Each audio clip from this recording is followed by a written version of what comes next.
نستغفره ونعوذ بالله من شرور أنفسنا ومن سيئات أعمالنا من يهده الله فلا مضل له ومن يضلل فلا هادي له ونشهد أن لا إله إلا الله وحده لا شريك له ونشهد أن سيدنا وحبيبنا وطبيبنا وطبيب قلوبنا ونور عيوننا ونور عرش الله محمد صلى الله عليه وعلى آله وأصحابه وبارك وسلم الذي أرسله بالحق بشيرا ونذيرا وداعيا إلى الله بإذنه وسراجا منيرا. فقد قال الله تعالى في كلامه المجيد والفرقان الحميد: أعوذ بالله من الشيطان الرجيم. بسم الله الرحمن الرحيم. إن الله وملائكته يصلون على النبي يا أيها الذين آمنوا صلوا عليه وسلموا تسليما. اللهم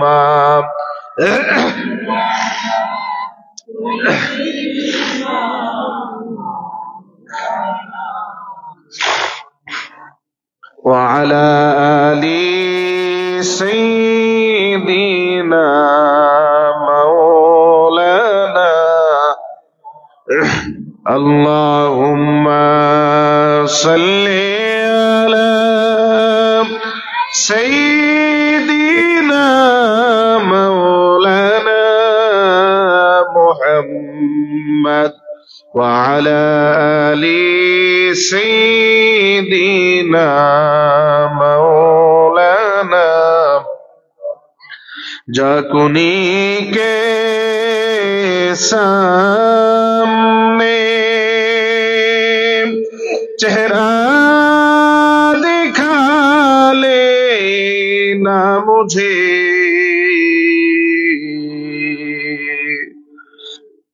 सीना वे दस्ते करम रखे निवाले ना मुझे. अल्लाहुम्मा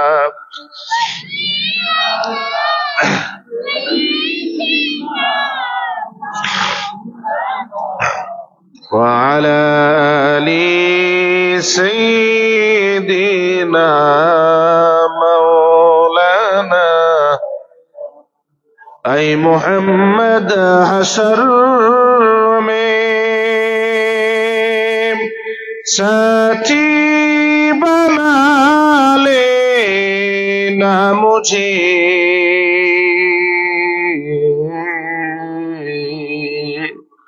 रोज महशर दस्ते अपनी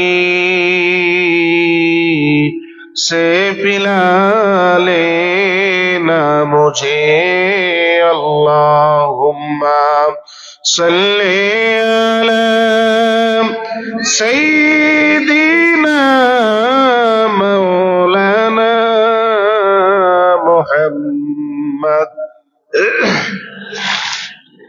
अल्लाह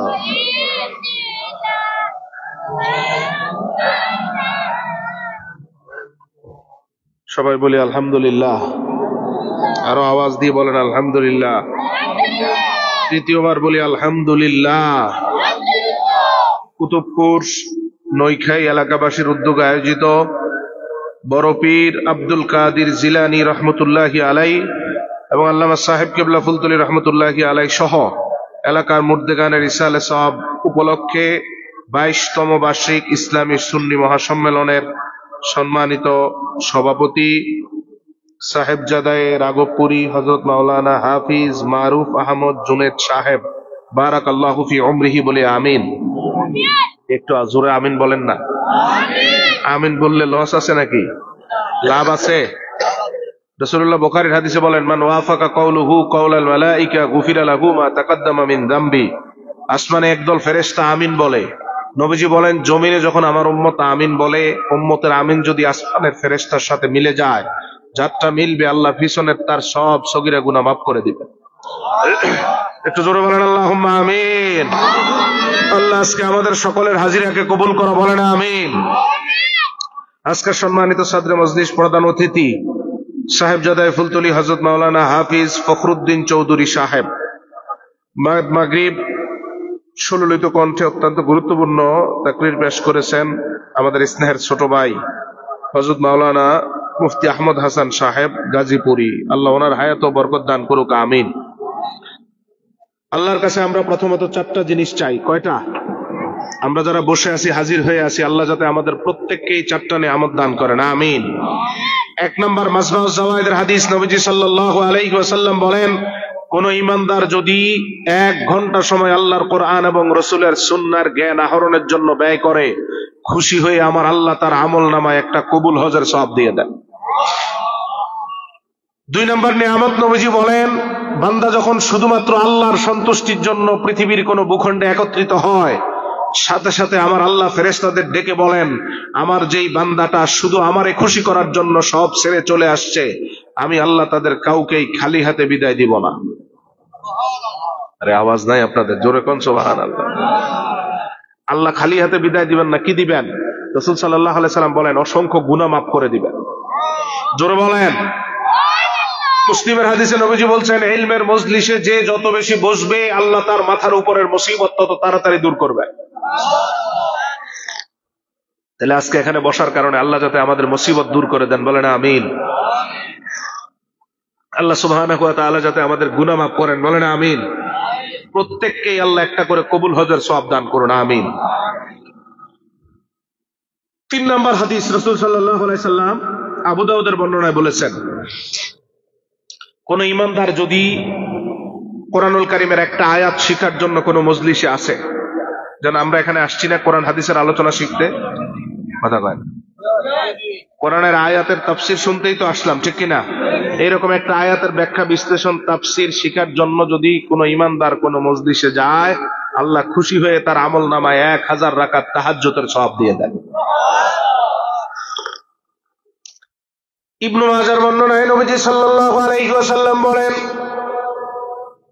ইন্নার রাজুলা লা তুরফাউ দারাজাতুহু ফিল জান্নাতি ফায়াকুলু আন্না হাযা ইউকালু বিস্তিগফারি ওয়ালাদিকা লাক। নবীজি সাল্লাল্লাহু আলাইহি সাল্লাম বলেন, এই মুহূর্তে রব্বুল আলামিন আমাদের মা বাবা নিকটাত্মীয়ের কবরের আযাব বন্ধ করে দিলেন। খুশি না বেজার? জোরে কম। মা বাবার কবরের আযাব বন্ধ, আমরা খুশি না বেজার? আওয়াজটা আরো জোরে দিয়ে বলেন সুবহানাল্লাহ। শুধু বন্ধ করে নাই, হাদিসটা দেখেন, লা তুরফাউ দারাজাতুহু ফিল জান্নাহ, একদিকে বন্ধ করলেন, আরেকদিকে মা বাবার মর্যাদা বাড়াতে বাড়াতে জান্নাতের কাছে দেন। আমাদের মা বাবা আল্লাহর কাছে জানতে চায়, আন্না হাজ, আল্লাহ হঠাৎ পরিবর্তন হয়ে গেল, রহমত বেড়ে গেল, আযাব বন্ধ হয়ে গেল, মর্যাদা বেড়ে গেল কেন? আল্লাহ জবাব দেন, বিস্তিগফারি ওয়ালাদিকা লাক, এই মুহূর্তে তোমার কোন না কোন সন্তান তোমার গুনাহ মাফের জন্য দুনিয়ার নেকের মজলিসে বসে আছে, বিদায় আমি আল্লাহ মাফ করে রাখলাম। খুশি না বেজার? যারা বাহিরে ঘোরাফেরা করছেন, অনেকগুলো নিয়ামত থেকে বঞ্চিত হচ্ছেন, ঠিক কিনা বলেন? হয়তো এখন আড্ডা দিচ্ছে, গল্প করছে, টিভির দিকে তাকিয়ে আছে। আল্লাহ যে এগুলোর থেকে বাছাই করে আমাদেরকে আলাদা করে এখানে আনলেন, এবার বলেন আলহামদুলিল্লাহ। হাজিরিন, সূরা আরাফের 157 নম্বর আয়াতের আলোকে আমরা কিছু কথা নিবেদন করব। আল্লাহ সুবহানাহু ওয়া তাআলা যাতে বারাকা নসিব করে, বলেন আমিন। এই আয়াত আল্লাহ সুবহানাহু ওয়া তাআলা আল্লাহর হাবিব সাল্লাল্লাহু আলাইহি সাল্লামের পরিচয় তুলে ধরেছেন। উম্মত যাতে নবীকে ঠিক মতো চিনতে পারে, এজন্য আল্লাহ 4টা পরিচয় একটা আয়াতে দিয়েছেন, বলেন আলহামদুলিল্লাহ। কয়টা পরিচয়? আল্লাহ সুবহানাহু ওয়া তাআলা 4টা পরিচয় রাসূলুল্লাহর এই আয়াতে দিয়েছেন। এর অন্যতম হচ্ছে ওয়ায়াদাউ আনহুম ইসরাহুম ওয়াল আগলাল আল্লাতী কানাত আলাইহিম। আল্লাহ বলেন আমার হাবিব তার উম্মতের জন্য এত বেশি দয়া মায়া লালন করেন, উম্মতকে এত বেশি ভালোবাসেন, ভালোবেসে নবীজি উম্মতের মাথার উপরের বিপদ এবং কষ্ট দূর করে দিয়েছেন। কে বলছেন? আরো জোরে। আল্লাহ সুবহানাহু ওয়া তাআলা বলেন ওয়ায়াদাউ আনহুম ইসরাহুম ওয়াল আগলাল আল্লাতী কানাত আলাইহিম। যেই কষ্টগুলো কোন নবীও দূর করতে পারে নাই, যেই মুসিবত গুলো কোন নবী উম্মতের মাথার উপর থেকে সরাতে পারে নাই, রাসূলুল্লাহ তার উম্মতের মাথার উপর থেকে সেই কষ্টগুলো দূর করে দিয়েছে। কথাকার আল্লাহ বলতেছেন নবী কষ্ট দূর করেছেন, করেন। তা আমরা হাদিসের আলোকে এই আয়াত বোঝার জন্য দেখব নবীজি কিভাবে কিভাবে আমাদের কষ্ট দূর করেন, আর সেই নিরিখে উম্মতের উচিত রাসূলের শানে কিরকম আচরণ করা। আল্লাহ আমাদের তৌফিক দান করুক, আমিন। তাহলে আল্লাহ বলছেন নবীজি কষ্ট দূর করেন। আমরা হাদিস থেকে এক এক করে দেখি নবী কিভাবে আমাদের মাথার উপরের কষ্ট দূর করে আমাদের জন্য জান্নাতটা একদম সহজ বানায় দিয়েছে। এক নাম্বার যেই কষ্টটা নবীজি আমাদের মাথার উপর থেকে দূর করলেন, এই আয়াতের তাফসীর। সর্বপ্রথম আল্লাহর হাবিব সাল্লাল্লাহু আলাইহি সাল্লাম আমরা যাতে কোনোভাবেই নিচে পড়ে না থাকি, আমাদের আমল যত কম হোক, আমল যত স্বল্প হোক, আমরা যাতে আল্লাহর হাবিবের দয়ায় আল্লাহর রহমতে উপরে উঠতে পারি, এজন্য আল্লাহর কাছে একটা বিষয় প্রথম নিশ্চিত করলেন রব্বুল আলামিন, আমার উম্মত আমল করবে কম, আপনি বিনিময়ে সওয়াব দিবেন বেশি। অল্প আমল নিয়ে গেলেও যাতে তারা নিচে পড়ে না থাকে, সবার উপরে উঠতে পারে, এজন্য নবীজি আল্লাহর কাছে চাইলেন উম্মত আমল করবে কম, আপনি সওয়াব দিবেন। কথাটা বুঝতেছেন তো? আমরা আমল করব কম, আল্লাহর তরফ থেকে আল্লাহ সওয়াব দিবেন বেশি। সুবহানাল্লাহ। কম কত বেশি দিবেন? তিনটা হাদিসের বর্ণনা তুলে ধরছি। প্রথম হাদিসটা সহিহ বুখারী কিতাবুল হুজরাত। আল্লাহর হাবিব সাল্লাল্লাহু আলাইহি সাল্লাম বলেন কিভাবে সবার মাঝে আমাদেরকে আল্লাহ শ্রেষ্ঠ এবং সেরা করে দিলেন। দেখো আল্লাহ ঘোষণা করলেন মাইয়া আমালুলি ইলা নিসফিন নাহার, কে আমার জন্য দিনের অর্ধেক পর্যন্ত 5 থেকে 5.5 ঘন্টা কাজ করবা, এতটুক সময় কাজ করার কারণে আমি আল্লাহ খুশি হয়ে তোমাদেরকে এক উহুদ পাহাড় পরিমাণ স্বর্ণের সওয়াব দিব। কয় ঘন্টা? কথা কম। নিসফিন নাহার, দিনের অর্ধেক, 11টা 11:30 পর্যন্ত, 6টা থেকে ধরেন, তাহলে 5 ঘন্টা বা 5.5 ঘন্টা কে আমার জন্য কাজ করবে, আমি দিব এক উহুদ পাহাড় পরিমাণ স্বর্ণের সওয়াব।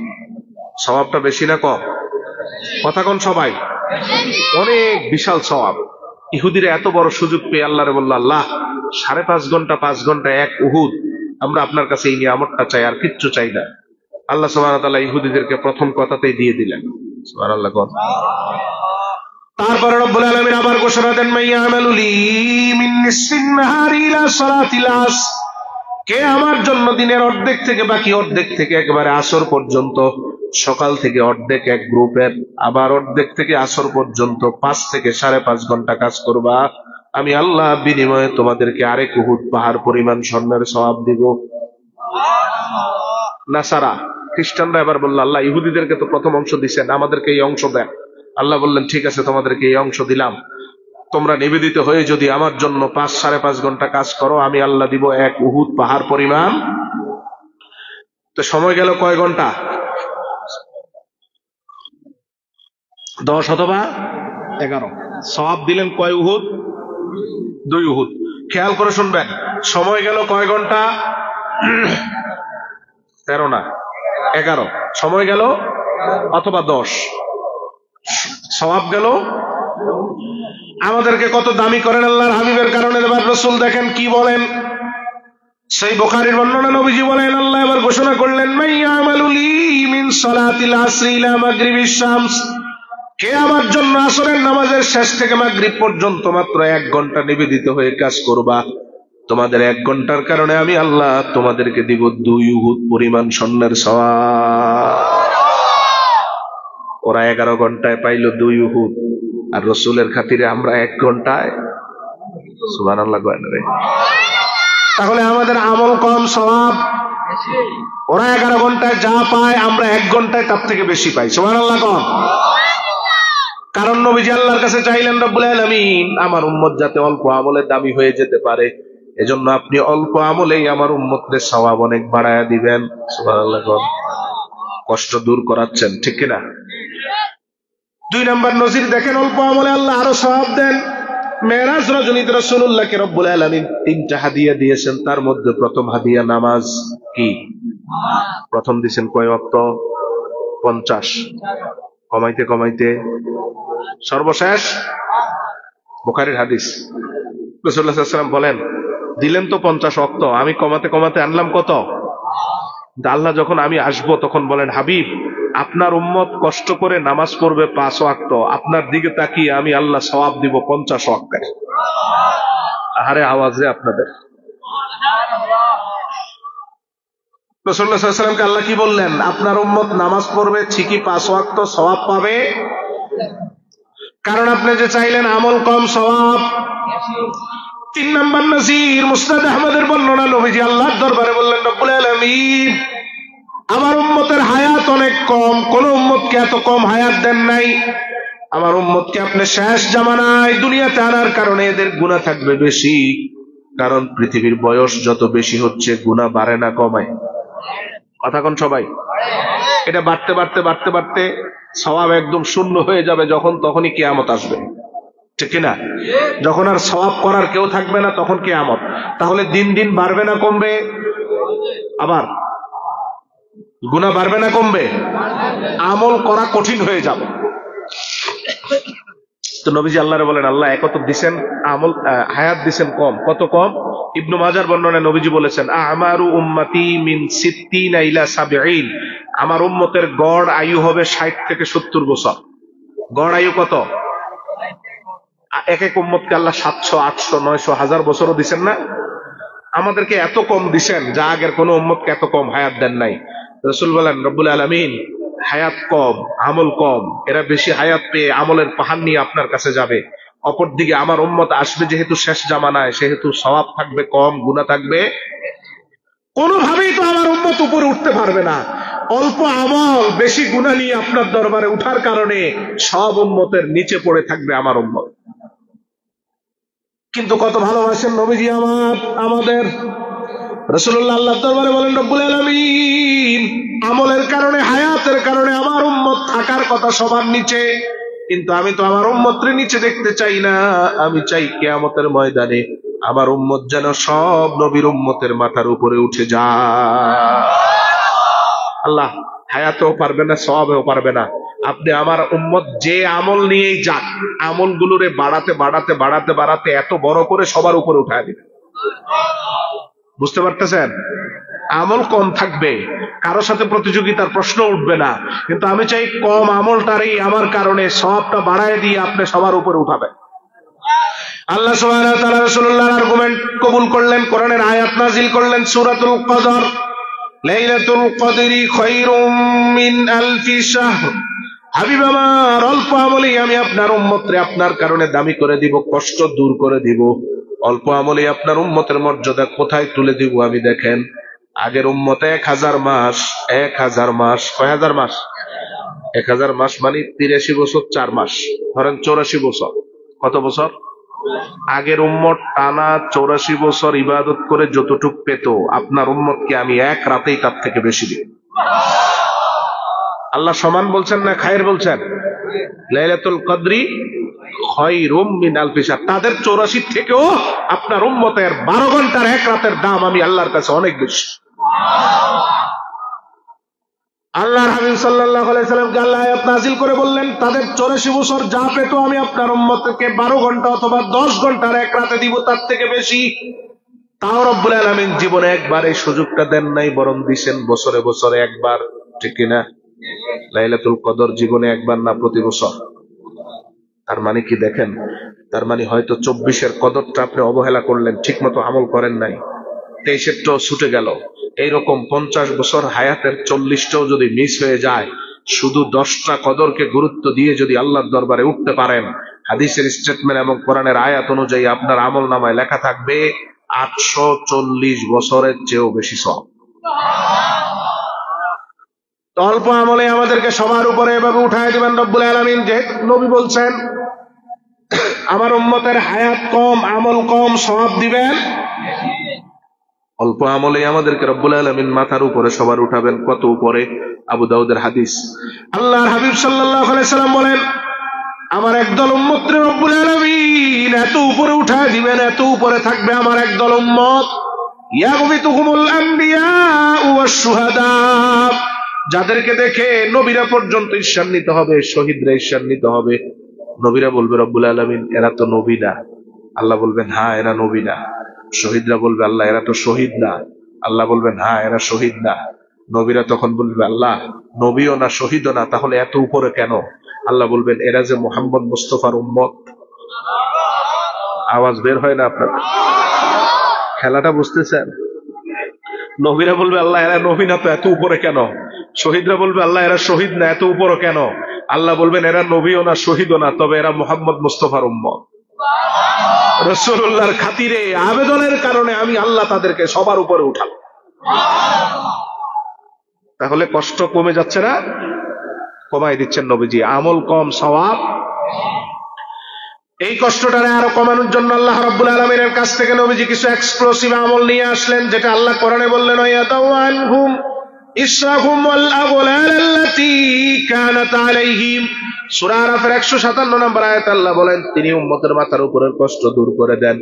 কিভাবে দূর করেন? 1 নাম্বার, আমল কম, সওয়াব বেশি। 2 নাম্বার, এমন কিছু আমল নবীজি আল্লাহর দরবার থেকে নিয়ে আসলেন যার কারণে আমাদের কষ্ট অনেক গুণ কমে যাবে। আরো জোরে বলেন। আল্লাহর হাবিব সাল্লাল্লাহু আলাইহি সাল্লাম বলেন, যেমন দেখেন মুসা আলাইহিস সালাম আল্লাহর দরবারে এমন কয়েকটা আর্গুমেন্ট করেছিলেন, রব্বুল আলামিন কোন আর্গুমেন্টের জবাব দেন নাই।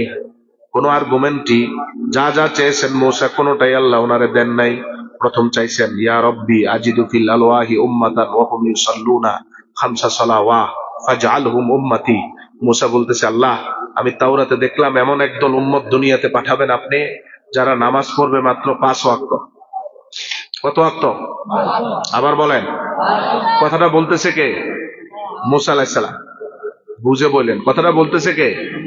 মুসা আলাইহিস সালাম আল্লাহর কাছে আবেদন করতেছে, আল্লাহ তাওরাতে দেখলাম এমন একদল উম্মত পাঠাবেন যারা নামাজ পড়বে মাত্র, এই 5 ওয়াক্ত নামাজ এত শক্তিশালী হবে, এত বেশি ফজিলতপূর্ণ হবে, এত বেশি গুরুত্বের অধিকারী হবে, 5 ওয়াক্তের কারণে আপনি দয়া করে 24 ঘন্টার গুনাহ মাফ করে দিবেন।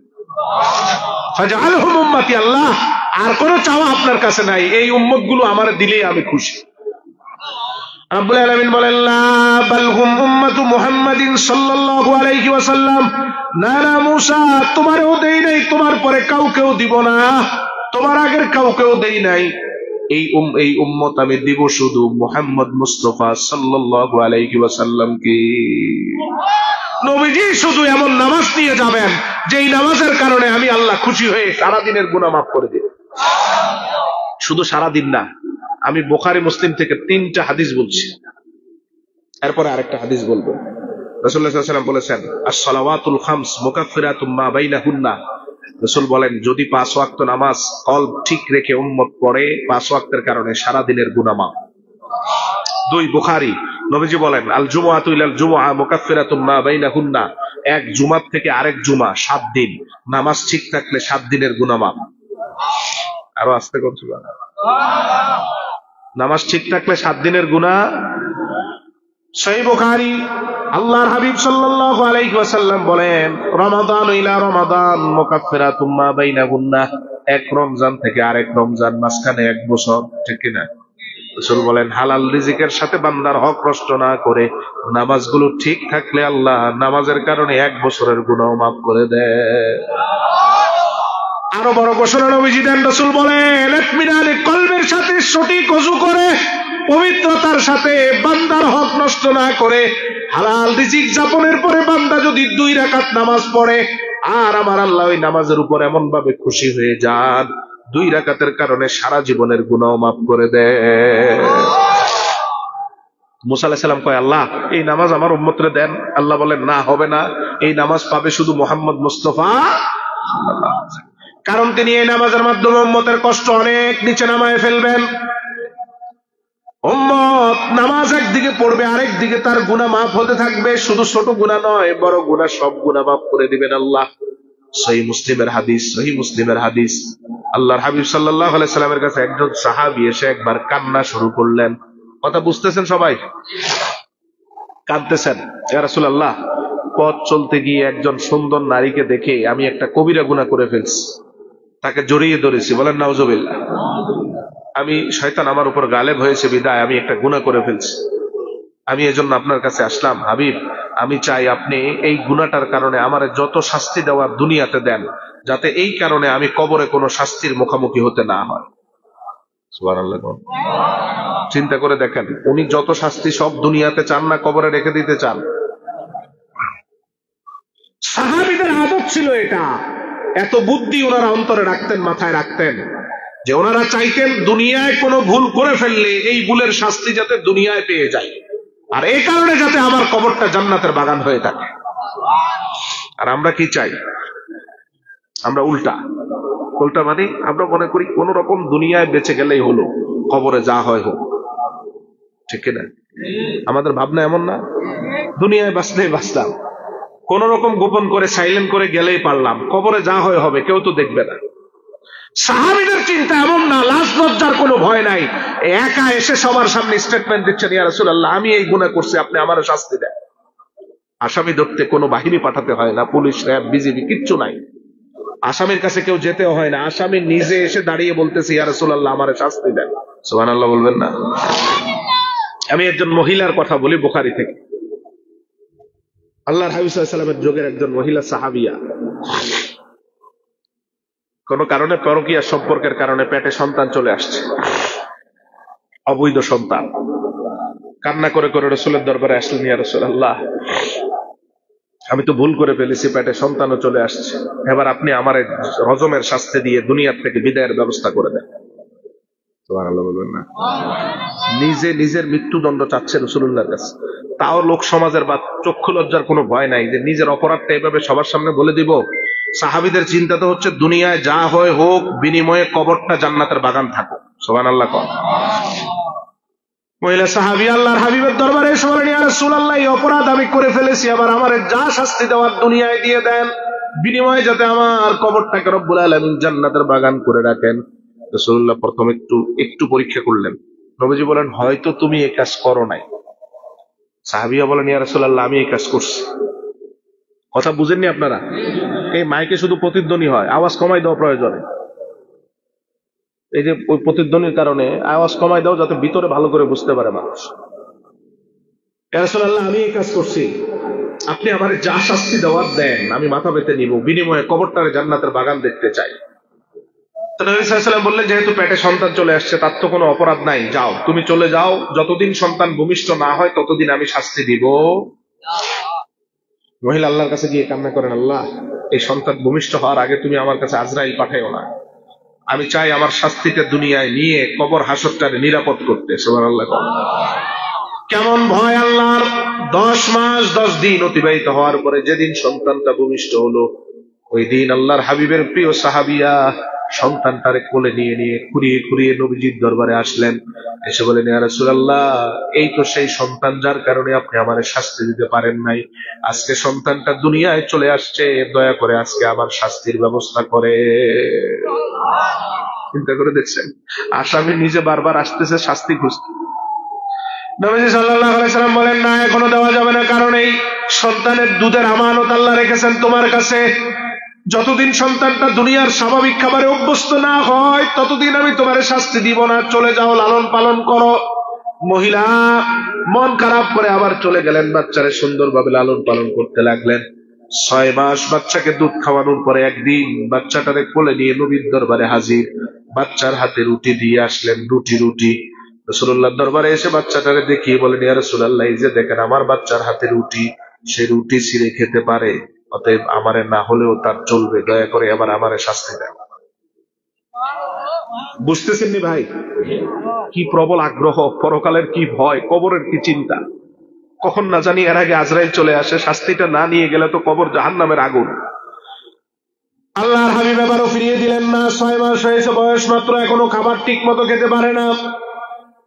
আরো কিছুদিন সন্তানটা লালন পালন করার পরে আসো, তারপরে আমি শাস্তির ব্যবস্থা করব। একটা বারও কেউ এই মহিলাকে স্মরণ করিয়ে দিতে হয় নাই।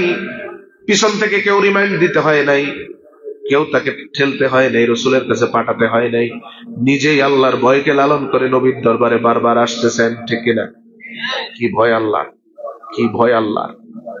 আবার ফিরে গেলেন, আরো কিছুদিন পর এবার আসলেন, ইয়া রাসূলুল্লাহ আর কত, বাচ্চাটা তো এখন অনেক বড় হয়েছে, এবার তো আমার শাস্তি দেন যাতে কবরটা নিরাপদ হয়, জান্নাতের বাগান হয়, এই বিষয়ে যাতে আল্লাহ আমারে প্রশ্ন না করেন, আমি যাতে বেঁচে যাই। রাসূলুল্লাহ সাল্লাল্লাহু আলাইহি ওয়াসাল্লাম বললেন, আর ফিরানো যাবে না, এবার তোমার জন্য গর্ত খনন করা হলো। মহিলাকে, সাহাবিয়াকে রাখা হলো, সাহাবিদেরকে আদেশ দিলেন চতুর্দিক থেকে পাথর মারো। সাহাবিরা পাথর মারা শুরু করলেন, শরীরের যে জায়গা দিয়ে যায় ওই জায়গা ফেটে রক্ত বের হওয়া শুরু। হঠাৎ একজন সাহাবী বড় একটা পাথর নিয়ে আসলেন, যেটা দূর থেকে মারতে পারছেন না, এজন্য সাহাবী খুব কাছাকাছি চলে গেলেন, পাথরটা এবার নিক্ষেপ করলেন, শরীরের কপালে অথবা কোনো অংশে পড়ে ফিনকি দিয়ে রক্ত এসে কিছু অংশ রক্ত সাহাবীর জামায় চলে আসছে, রক্তের ছিটা চলে আসছে এদিকে। সাহাবী আবার নাক ছিটকাচ্ছেন, একটু ঘৃণা করতেছেন, হায়রে অপরাধী মহিলার রক্ত আমার গায়ে, এ তো ঘৃণা করছে, অপরাধী, তার রক্তে আমার জামাটা ভিজে গেল। রাসূলুল্লাহ এই কথাগুলো শুনছেন, সাহাবীকে ডাকলেন, ডেকে বললেন, সাহাবী তুমি কার ব্যাপারে কি বলো, তুমি জানো এখন এই মহিলার দাম আল্লাহর কাছে কত বেশি। এই একটা মহিলার তওবারে যদি আমি রাসূল ভাগ করে দেই, এক মহিলার তওবা দিয়ে মদিনার সব মানুষ জান্নাতি হয়ে যাবে। এ আমার আল্লাহরে এমন ভাবে রাজি করাতে পেরেছে। দুনিয়ার মায়া অন্তরে লালন করে নাই, সন্তানের জন্য মায়া রাখে নাই, পুরা কলিজার ভালোবাসাটা আল্লাহরে দিয়ে দিস। এজন্য আল্লাহ তার তওবাটারে মদিনার সমান বড় করে দিছে। এদের নাম সাহাবী, এদের নাম কি? জোরে কর না। এরা এদের কর্ম দিয়ে আমার আল্লাহরে খুশি করে ফেলছে, ঠিক কিনা বলেন? এবং আল্লাহ বলছেন রাদিয়াল্লাহু আনহুম ওয়া রাদু, এজন্য যেহেতু আল্লাহ তাদের উপর সন্তুষ্ট, এজন্য উম্মাহর সিদ্ধান্ত হচ্ছে কোন সাহাবীর সমালোচনা করা যাবে। বুঝেন কথা? সাহাবীর সমালোচনা করা যায়? এত স্টেটমেন্ট, এত ক্লিয়ারিটি থাকার পরেও আমাদের বাংলাদেশের তথাকথিত এক দল, নামের আগে আবার ইসলামী লাগায়, তাদের দলের কর্মী আর নেতারা সারাদিন সাহাবীর সমালোচনা করে। নাউজুবিল্লাহ বলবেন না? আরে করে করে ভাই, কি পর্যায়ে গিয়ে করে। সর্বশেষ আমি 2-3 দিন আগে একটা ভিডিও দেখলাম, 2-3 দিন আগে ভাইরাল এক বক্তা বাংলাদেশের, নামও বলে দেয় চিনতে সুবিধা হয়, আমির হামজা। বলতে বলতে বলতেছে, আরে কোন সাহাবীর তো ইমানের গ্যারান্টি ছিল না। এত আসতে বলবেন নাউজুবিল্লাহ। এদের দুঃসাহস কোন জায়গায় গিয়ে ঠেকছে চিন্তা করেন। কয় সাহাবীদের নাকি ইমানের গ্যারান্টি ছিল না। আল্লাহ সুবহানাহু ওয়া তাআলা স্পষ্ট কোরআনে বলছেন, আমানু কামা আমানান নাস, ঈমান আনো কাদের মতো? আল্লাহ বলেন আমার হাবিবের সাহাবীদের মতো। যে ঈমানকে রোল মডেল করে আল্লাহ সবার সামনে তুলে ধরলেন, আর জাহেল পথভ্রষ্ট বক্তা বলতেছে তাদের ঈমানের নাকি গ্যারান্টি ছিল। আল্লাহ এই সমস্ত পথভ্রষ্ট গোমরাদের কাতার থেকে আমাদের হেফাজত করুক, বলে না আমি। ওই দলের নেতা কর্মীদের কাজ হচ্ছে শুধু সাহাবীর সমালোচনা। নাউজুবিল্লাহ। সাহাবীদের সমালোচনা কোনো ভালো লোক করতে পারে না, ঠিক কিনা বলেন? এরা পরীক্ষা দিয়ে উত্তীর্ণ, ইসলামের শিকড় যারা গাড়িয়েছেন, ইসলামের জন্য জীবন যারা বাজি করেছেন, তাদের সমালোচনা করে এসি রুমে বসে কিছু পাঠান্ন। এদের কোনো অবদান ইসলামে কথা কয় না। এখন যারা সমালোচনা করতেছে ইসলামে, তাদের কোনো অবদান নাই, বিদায় 54 বছরে পাইছে কোরআন দিন, ঠিক না? এইরকম করে সাহাবীর সমালোচনা করে করে 500 বছর করলেও তোমরা কোরআন দিবে বাবা। সাহাবীদের সমালোচনা যতদিন অন্তর থেকে দূর করতে না পারবে, ততদিন আল্লাহর রহমত ওই ব্যক্তির কাছে আসবে। এমন সাচ্চা হৃদয়ের মানুষ, যাদের জন্য ফোর্স পাঠাতে হয় না যাদেরকে ধরতে, যাদের অপরাধ তদন্ত করতে রিমান্ডে দিতে হয় না, নিজে এসে দাঁড়িয়ে বলে, ইয়া রাসূলুল্লাহ আমি অপরাধ করছি, আমারে শাস্তি দেন। কোথায় পাবেন আপনি এমন সাচ্চা?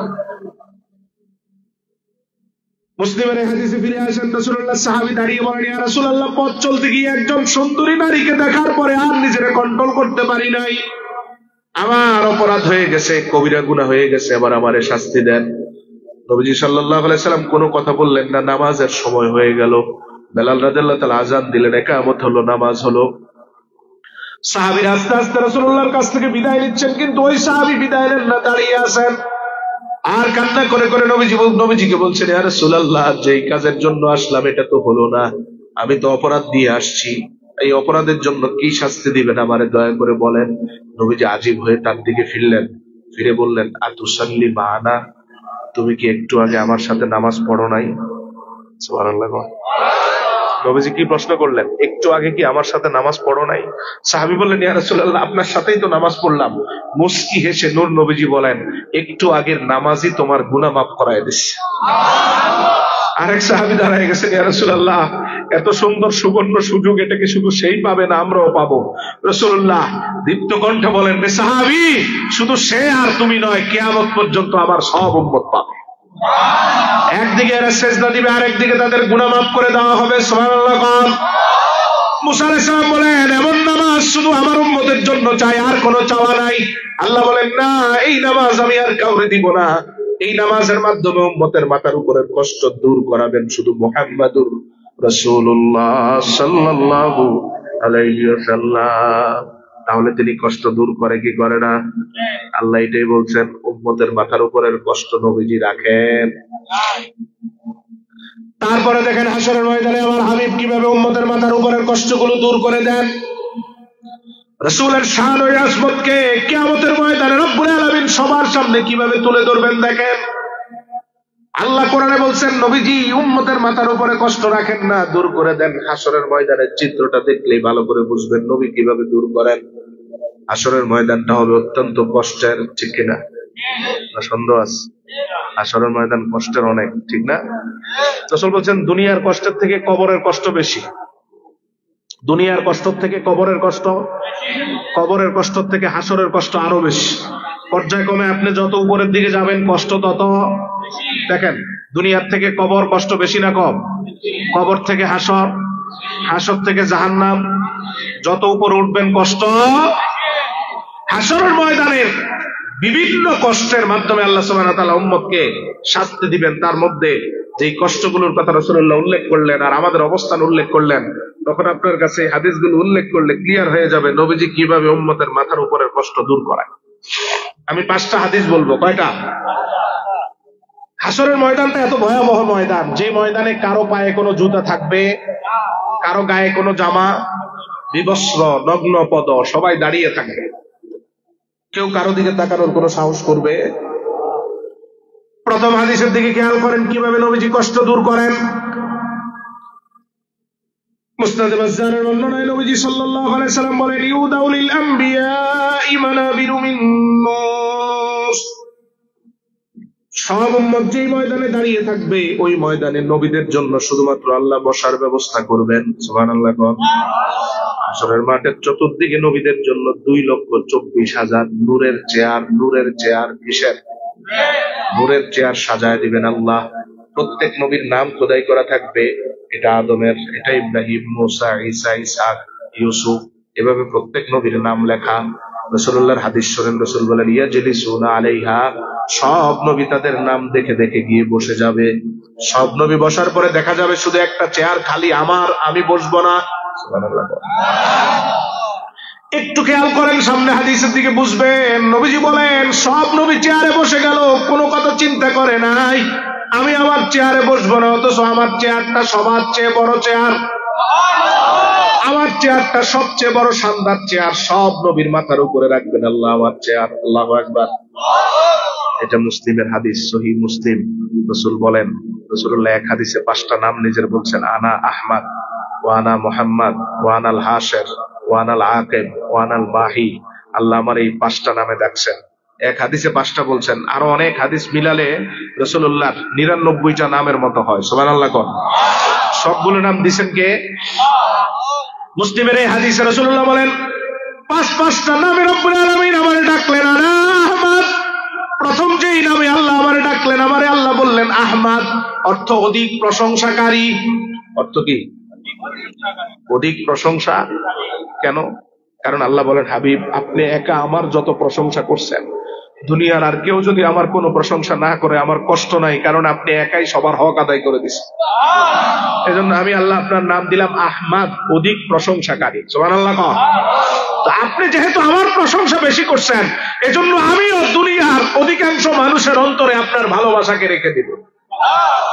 আপনি প্রশংসাকারী করে হয়েছেন আহমদ, মানুষের অন্তরে আপনার ভালোবাসা জমিয়ে প্রশংসিত করে আমি আপনার নাম দিলাম মুহাম্মদ। আহমদ প্রশংসা করার কারণে, আর মানুষ প্রশংসা করবে আপনার, এজন্য আপনার নাম মুহাম্মদ, প্রশংসিত আপনি। সুবহানাল্লাহ। 3 নম্বর নবীজি বলেন ওয়ানা হাসার, আমি হলাম হাসার, হাসরে সবাইকে আমি একত্রিত করব। হাসর করাবেন কে? নবীজিকে আমি একত্রিত করব। হাসর করাবেন আল্লাহ, নবীকে আমি একত্রিত করব কেন? খেয়াল করেন কোথায় আমার হাবিবের শান, কোথায় রেখেছেন আল্লাহ হাবিবের শান। আল্লাহ সুবহানাহু ওয়া তাআলা বলেন, হাদিসে রাসূল বলছেন, ইউহশারুন নাসু তাহতা কদামাই, কিভাবে আমি সবাইকে একত্রিত করাবো শোনো। কিয়ামতের ময়দানে আল্লাহ সুবহানাহু ওয়া তাআলা আদম থেকে কিয়ামত পর্যন্ত সবাইকে একত্রিত করবেন আমি নবীর 2 পায়ের নিচে। বুঝেন নাই ভালো করে? সব নবীর মাথার উপরে থাকবে আমার 2 পা মোবারক। সুবহানাল্লাহ। হাদিসটা সহিহ মুসলিমের, ইউশারুন নাসু তাহতা কদামাই, আমার এই 2 কদমের নিচে থাকবে সব জগৎ, গোটা জগৎ। ইউশারুন নাস, সব মানুষ, নবীরা থেকে শুরু করে উম্মত সবাই থাকবে আমার আসনের নিচে। কারণ আল্লাহ না বলছেন ওয়ারাফা'না লাকা যিকরাক, দেখায় দিবেন চোখে আঙ্গুল দিয়ে, দেখ আমার হাবিবের শান কত উপরে। আমি আল্লাহ এখন সব নবীর মাথার উপরে রাখলাম শুধু মুহাম্মদ। এর উপরে একবার অধিষ্ঠিত করবেন রাসূলকে মাকামে মাহমুদ। কোথায়? মাকামে মাহমুদ হচ্ছে এমন জায়গায় নবী অধিষ্ঠিত হবেন, একযোগে 2,23,000 নবী আল্লাহর নবীর এই অবস্থান দেখে অটোমেটিক সবাই একসাথে রসুলের প্রশংসা শুরু করবে। এটার নাম আল্লাহ দিচ্ছেন মাকামে মাহমুদের মাকাম।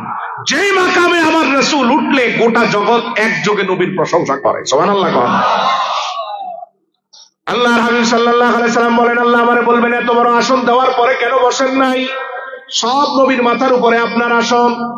রাসূলুল্লাহ সাল্লাল্লাহু আলাইহি সাল্লাম বলেন, আল্লাহরে এবার আমি বলবো, রব্বুল আলামিন আমার উম্মতের মাথার উপরে কষ্ট রেখে কিয়ামতের ময়দানে, হাসরের ময়দানে আমি চেয়ারে বসবো না। চিন্তা করে দেখেন, কোন নবী কি উম্মতের কথা চিন্তা করছেন? ইয়াজলিসুন আলাইহা, চেয়ার পাইছেন, নাম দেখে বসে গেছেন, কারো কথা চিন্তা করেন? ওই ময়দানে সব নবীর থেকে পার্থক্য আলাদা থাকবেন মুহাম্মদুর রাসূলুল্লাহ। বড় আসন, সবার আগে বসার সুযোগ থাকার পরেও তিনি না বসে আমাদের কষ্ট কমানোর জন্য আল্লাহর দরবারে আবেদন করবেন। সুবহানাল্লাহ। তিনি সবার থেকে আলাদা, ঠিক কিনা? তিনি কারো মতো, কথা কয়, তিনি কারো মতো, আরো জোরে বলেন, তিনি কারো মতো। কোন নবীও আমার নবীর মতো নাই, ঠিক কিনা বলেন? সেখানে একদল পথভ্রষ্ট উম্মত মনে করে নবী নাকি তাদের মতো। ফতুয়া দেয় না, ফতুয়া দেয় না, দেয় কয় নবী আমাদের মতোই মানুষ। নাউজুবিল্লাহ, আসতে বলে এগুলো ওয়াহাবিজম। ফতুয়া দেয় নবী নাকি তার মতো। নাউজুবিল্লাহ, জোরে কম। আরে ওদের গুরু কিতাব লিখছে, কয় বড় জোর বড় ভাইয়ের মতো। কই নামায় রাসূলুল্লাহ সাল্লাল্লাহু আলাইহি ওয়াসাল্লামের ব্যাপারে তাদের চিন্তা কি? বেশি থেকে বেশি হইলে বড় ভাইয়ের মতো। এরকম চিন্তা যারা করবে, ঈমান তাদের সাথে সাথে চলে যাবে, ঠিক কিনা বলেন? নবী কারো মতো নয়, কেউ নবীর মতো না। আমার নবী শুধু নবীর মতো, ঠিক কিনা বলেন? মাখলুকে যেমন, খালেকের অবস্থান যেমন খালেকের দিক থেকে অনন্য, লাইসা কামিসলিহি শাই, আল্লাহর মতো যেমন কেউ নাই, আল্লাহর পরে সৃষ্টি জগতে আমার রাসূলের মতো কেউ নাই। আল্লাহর মতো কেউ, তিনি খালেক হিসাবে অনন্য, আর মাখলুকের মধ্যে আমার রাসূলের মতো কেউ। সব নবী চেয়ারে বসবেন, নবীজি চেয়ারে বসবেন না আমাদের চিন্তায়। রব্বুল আলামিন বলবেন আপনি কি চান? রাসূলুল্লাহ সাল্লাল্লাহু আলাইহি সাল্লামের চিন্তাটা কি দেখেন। নবীজি বলবেন মুসনাদে বাজ্জার, রাসূল বলবেন আল্লাহ উম্মতের যেই কষ্টটা এখন আমারে বেশি কষ্ট দেয় তা হচ্ছে আমার উম্মতরে আপনি পাঠাইছেন সবার শেষে, পাঠাইছে শেষে। তা আপনি তো বিচার শুরু করবেন সেই সিরিয়ালে, আদম থেকে শুরু হবে বিচার, হতে হতে হতে হতে সবার শেষে আমার উম্মতের বিচারের পালা আসবে। এত দীর্ঘ সময় আমার উম্মত দাঁড়িয়ে থাকবে বিচারের মুখোমুখি হয়ে, এটাই আমার কষ্ট। এজন্য আমি চাই উম্মতের কষ্ট দূর করার জন্য আমি চাই আমার উম্মতকে পাঠাইছেন সবার শেষে, কিন্তু বিচার করতে হবে আদমের উম্মতেরও আগে। কোন নবী উম্মতের কোন খেয়াল রাখবেন? কঠিন ভয়াবহতার মধ্যে যাবে নবীদের অবস্থান। বুখারীর হাদিস থেকে তুলে ধরবো নবীরা কি বলবেন, কি করবেন। কঠিন অবস্থার মুখোমুখি নবীরাই থাকবে। কারো অবস্থায় প্রত্যেকেই নিজের জন্য পেরেশান, চিন্তিত থাকবেন।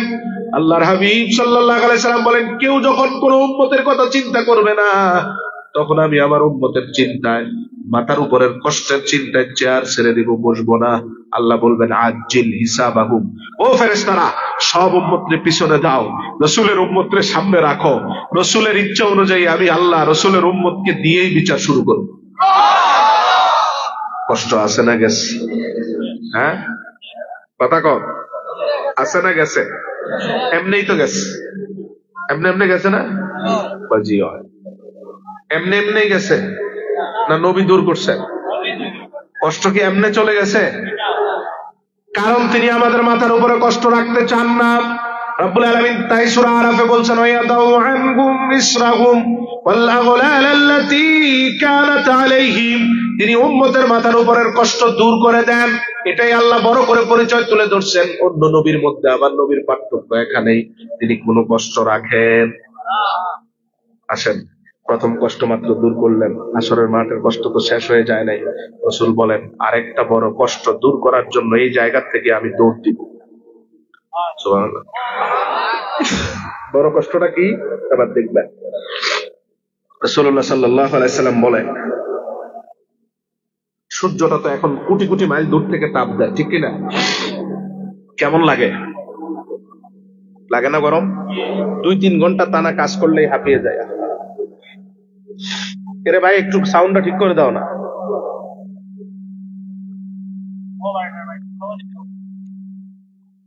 2-3 ঘন্টা কাজ করলে হাঁপিয়ে যায়, ঠিক কিনা? এটা যদি আস্তে আস্তে 1 হাত মাথার উপরে আস, কথা কয় না, 1 হাত যখন উপরে আসবে, আল্লাহ, 1 হাতের কথা বাদ দেন, তার আগের কিছু হাদিস বলি। রাসূলুল্লাহ বলেন, যখন আসতে থাকবে, কাছে আসতে থাকবে, একটা সময় সূর্যের কঠিন তাপের কারণে সবার মাথাগুলো ফেটে, মগজগুলো গলে নাক দিয়ে পড়তে থাকবে, জিহ্বাটা বেরিয়ে যাবে, কলিজা শুকিয়ে কাঠ হয়ে যাবে, পাথর হয়ে যাবে, হাহাকারের কোনো সীমা থাকবে না ওই ময়দানে, শুধু সূর্যের আযাবের কারণ। আল্লাহর হাবিব সাল্লাল্লাহু আলাইহি সাল্লাম বলেন, আমি তো আমার উম্মতের মাথার উপরে কোনো কষ্ট রাখি না, রাখতে দেই না, রাখতে পারি না। এজন্য আমি নবী ওই ময়দানে সূর্যের তাপ থেকে আমার উম্মতকে রক্ষা করার জন্য দৌড় দিয়ে চলে যাব হাউজে কাউসারে। কোথায় যাবেন? এটা কি হাউজে কাউসারটা? কি একটু কোন? পানির হাউস। কিসের হাউস? রাসূলুল্লাহ সাল্লাল্লাহু আলাইহি ওয়াসাল্লাম বেশ কিছু বর্ণনা দিয়েছেন এটার ব্যাপারে, বুখারী থেকে কয়েকটা শোনাই। রাসূলুল্লাহ বলেন, মিনাল আদনি ইলাল আইলা, আমার হাউজের দৈর্ঘ্য নিয়ে, প্রশস্ততা নিয়ে নবীজি বলছেন, আমার হাউজের একটা প্রান্ত থাকবে ইয়েমেনের শেষ প্রান্তে, আরেকটা মাথা থাকবে সিরিয়ার শেষ মাথায়। বুঝে বলছেন না না বুঝে বলছেন? সুবহানাল্লাহ। হ্যাঁ, আমি মানচিত্র দিয়ে দেখাই, বুঝবেন। ইয়েমেনের সাথে দেশের নাম কি? হ্যাঁ, ইয়েমেনের সাথে মানচিত্র কোন দেশ কোন তো? হ্যাঁ, না না, সিরিয়া না। একজন কোন? একজন ইরান। না, হয় নাই। হ্যাঁ, হয় নাই, না হয় নাই, আরে হয় নাই, সৌদি আরব। মানচিত্র দেখবেন, ইয়েমেনের পাশে, ইয়েমেনের পাশে এই মাথা থেকে আমি যাই, দেখেন, ইয়েমেন, সৌদি আরব, ইরাকের কিছু অংশ এসে এখানে লাগছে, লেবানন, জর্ডান, ফিলিস্তিন, সিরিয়া, তারপর তুরস্ক। সিরিয়ার সীমান্তে রাসূল বুঝালেন, দেখো, এক প্রান্ত ইয়েমেনে, আরেক প্রান্ত সিরিয়ার শেষ মাথায়, মানে আমার হাউজে কাউসার হবে কয়েক দেশ মহাদেশ থেকেও বড়। সাহাবায়ে কেরাম জিজ্ঞেস করেন, ইয়া রাসূলুল্লাহ, এত বড় হাউজের পানিগুলো কোত্থেকে আসবে? বুখারীর বর্ণনায় নবীজি বলেন, 2টা নালা সরাসরি জান্নাত থেকে আল্লাহ ফেলবেন হাউজে, 2টা নালা, ওই নালাগুলো দিয়ে অনবরত জান্নাতের পানি পড়তে থাকবে হাউজে কাউসারে। তাহলে বলেন, হাউজের পানি মূলত কিসের পানি? কথা কয় না। হাউজের পানি মূলত কিসের পানি? একটা সময় শুকিয়ে যাবে না, অনবরত পড়লে শুকানোর সুযোগ আছে। হাউজের পানি জান্নাতের 2টা, একটা স্বর্ণের নালা আর একটা রূপার নালা। নালা বুঝছেন নি? পাইপ, পাইপ, বড় পাইপ, স্বর্ণের একটা, রূপার একটা, এটা দিয়ে অনবরত পড়বে হাউজে কাউসারে। এক সাহাবী জিজ্ঞেস করেন, ইয়া রাসূলুল্লাহ, এই হাউজে কাউসার এত বড়, আপনারে গ্লাস দিবেন কয়টা আল্লাহ? মানে হাউজের গ্লাস কয়টা থাকবে? এটাও বুখারীতে নবীজি বলছেন, আমার হাউজের গ্লাস হবে আসমানের তারার থেকেও বেশি। চিন্তা আছে? সাহাবায়ে কেরাম বলেন, ইয়া রাসূলুল্লাহ, কারে কিভাবে দিবেন? কারে আগে দেওয়া শুরু করবেন আর কাকে দিয়ে শেষ করবেন হাউজের পানি? 40টার অধিক হাদিস বন্টন নীতি নিয়ে নবীজি সর্বশেষ বলেন, আমার আদনা উম্মত যেগুলো যাররা পরিমাণ ঈমান নিয়ে আমার কাছে আসবে, আমি নবী তাদেরকে নিজের হাতে পানি দিব। এর আগে তো অনেক শ্রেণীর কথা বলা আছে, যাররা পরিমাণ ঈমান নিয়ে যারা আসবে তাদেরকেও হাউজের পানি দিবেন আল্লাহ। সুবহানাল্লাহ কোন। সাহাবায়ে কেরাম বলেন, ইয়া রাসূলুল্লাহ, হাউজের এই পানির মাধ্যমে কিভাবে কষ্ট দূর করায় দিবেন? রাসূল বলেন, লা ইয়াসমাউ বাদাহু আবাদা। বুখারীর বর্ণনা, আল্লাহর হাবিব বলেন, আমি যখন আমার উম্মতকে পানিগুলো দেওয়া শুরু করব, উম্মত পান করবে। পান করার পরে আমার উম্মতের চিত্রটা কেমন হবে শুনে নাও। 50,000 বছরের কিয়ামতের ময়দানে আমার উম্মতের আর কোনো পানির পিপাসা নাই। সূর্যটা কই? আরে এখনো তো মাথার উপরে। সূর্য কই? হ্যাঁ, উত্তরটা স্বাভাবিক ভাবে দেন। এখনো তো মাথার উপরেই সূর্য, না মাথার নিচে? সূর্য ওই সময় থাকবে কই? 1 হাত বা 1 বিঘা মাথার উপর। বুঝাই বলতে হবে তো। 1 হাত মাথার উপরে সূর্য, অথচ রসুল কয় পিপাসা নাই। বুখারীর হাদিস। কেন? কারণ রসুল হাউজের পানিটারে এত বেশি আল্লাহর দরবার থেকে শক্তিশালী করে আনবেন, আল্লাহ এত বেশি রহমত রসুলের কারণে হাউজে কাউসারের পানিতে দিবেন। 1 হাত কেন, এই সূর্যটা উম্মতের মাথার উপরে লাগলেও আর তাপ দিতে পারবে না। কষ্ট আছে না নাই? আছে। কষ্ট আছে। এমনিই গেছে, এমনিই গেছে। অথচ অন্য উম্মতের অবস্থা দেখেন, বুখারীর হাদিস থেকে তুলে ধরছি, এই সূর্যটাই অন্য উম্মতের অবস্থা কি করবে। সহিহ বুখারী 2.5 পৃষ্ঠাব্যাপী 3 বর্ণনার হাদিস। একদল উম্মত আদম আলাইহিস সালামের কাছে যাবে, গিয়ে আদমকে বলবে, আপনি আমাদের সবার পিতা, একটু আল্লাহরে বলেন সূর্যটা যাতে একটু দূরে সরায়া দেয়। আর সহ্য হয় না, দূরে সরায়া দেয়। আদমের জবাব দেখেন, আদম বলবেন, ইন্না রাব্বিকা গাদিবা আল-ইয়াওমা গাদাবান শাদীদা লাম ইয়াগদাব মিসলাহু ক্বাবলাহু ওয়া লা ইয়াগদাবা মিসলাহু বাদা। আল্লাহর এমন রাগ আমি আদম আগেও দেখি নাই, পরেও দেখবো না। অতএব আল্লাহর সাথে কথা বলার শক্তি আমি আদমের নাই। কথা বলা দূরে থাক, আমি আল্লাহর দিকে তাকাইতেও সাহস করতে পারবো না। এই কথা বলে নিচের দিকে চাইবেন। কোন দিকে? সবাই কোন দিকে? উম্মত সবাই, অন্য সব উম্মত যাবে নূহ আলাইহিস সালামের কাছে, বলবে একটু সূর্যটা দূরে সরায় দেখ, একটু আল্লাহরে বলে। আপনি তো আল্লাহর নবী, আপনি বললে আল্লাহ শুনবে। নূহ আলাইহিস সালাম বলবেন, এইরকম সাহস আমি নূহের। নিচের দিকে তাকাবেন, ইব্রাহিমের কাছে পাঠাবেন। ইব্রাহিম আলাইহিস সালাম বলবেন, আল্লাহর এমন রাগ আগেও দেখি নাই, পরেও দেখবো না। আমি ইব্রাহিমের সাহস নাই আল্লাহর সাথে আজ কিছু বলার, কোনো কথা বলার সাহস নাই। মূসার কাছে যাবে, মূসা বলবে, মূসাকে বলবে একটু দূরে সরাই দিতে বলেন, এই সূর্যের তাপের কষ্টে আর থাকা দায়, বলেন একটু আল্লাহ সরিয়ে দেখ। মূসা বলবেন, আমার পক্ষে সম্ভব। ঈসার কাছে যখন যাবে, তিনি আরো কঠিন কথা বলবেন। তিনি বলবেন, আরে এই ময়দানে তো আমি উম্মতকে ভুলে গেছি, আমি আমার আপন মাকেও ভুলে গেছি। কে বলতেছে? একজন নবী। এই মাঠ কত কঠিন হবে। নবী বলতেছেন, নবী নবীর মাকে, কথা কয় না, নবীর মাকে।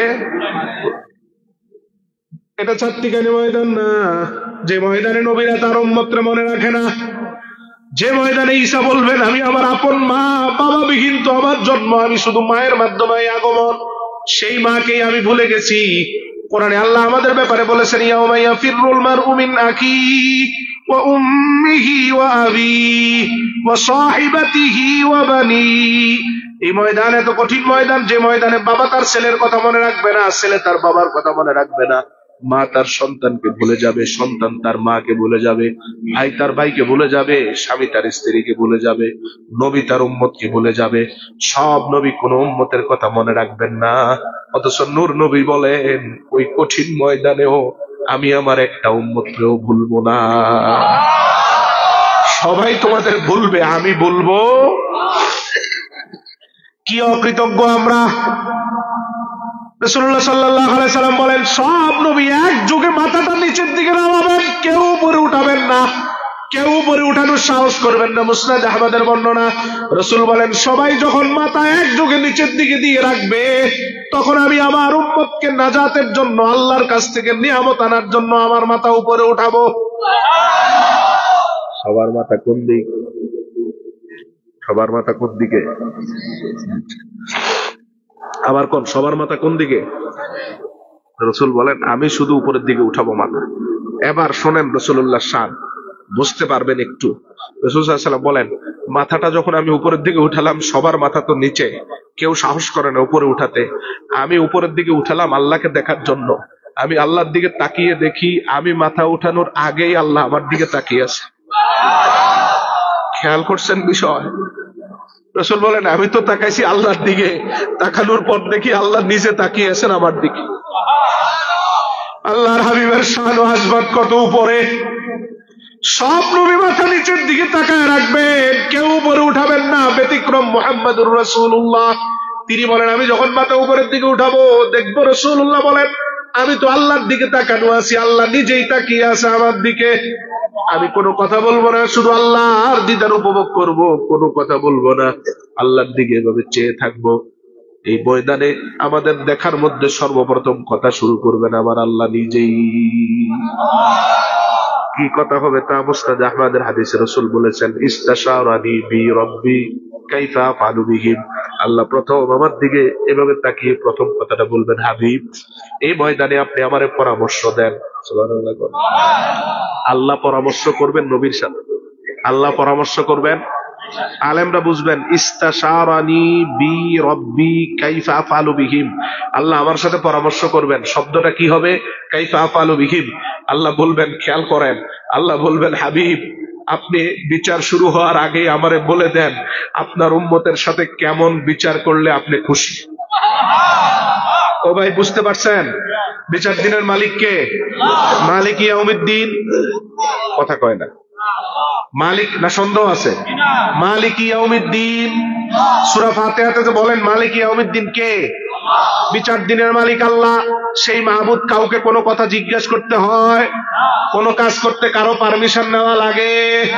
কারো অনুমতি নেওয়া লাগে? আল্লাহ বলেন, নবীজি বলেন সেই ময়দানে আমি তো আল্লাহর দিকে তাকানোই, আল্লাহ আমারে বলবেন কাইফা আফআলু বিহিম, আপনি বিচারের আগেই বলে দেন কেমন বিচার করলে আপনি খুশি। আল্লাহর হাবিব জবাব দেন কামা শিতা ইয়া রাব।